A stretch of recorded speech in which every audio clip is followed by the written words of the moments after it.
Maanni ganama maal hojjetaa? Gaaddiduun qabdu ati. Gaaddiduun qabdu ati. Namni jaalala ni maal gaaddidu qabdi ati. Ergaa sitti meetira sana kan godhe. Ergaa maali?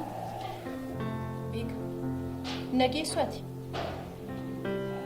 Si'a 200 ol sitti miira. Si'a 200 himtu sinne wanta ta'u miti. Wanta nollee sitti miira kana dur wanni kun madeessitee jirtu. Kanaaf immoo kan dawaatu si qofadha. Dhageessa wanta kana amma irra deemiti itti yaadde. Maaliif akka obboleettii kee yaadannootti nan ilaaltu nan? Al dhibba sitti miira.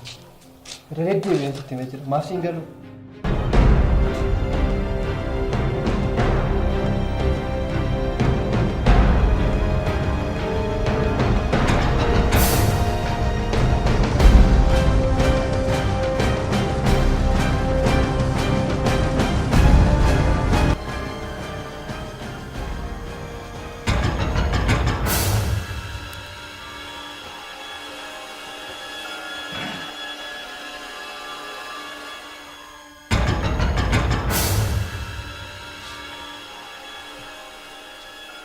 Amma faanki maatu kokkan dhugan. Waan godhi siin jiru hundi isaa gochuu qabda. Kanaa booda ani waan murtiin sirriitti fudhatan beeku.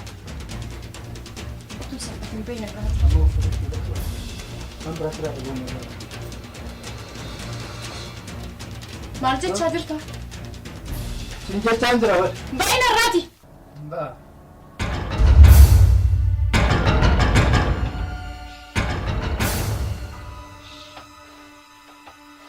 Waan asi jirtu akka lamaan hunda isaa raawwachuu qabdan. Uffata kee baasan. Maaloo beekan adiisa.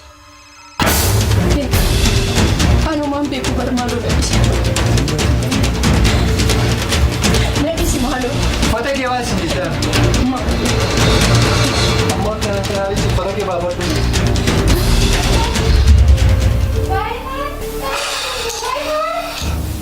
Keessa jirtan waa tokko afaan keetti si bira dubbatteena maatiin dhaga'anina yaadannoon dhageessanna sin ajjeessa.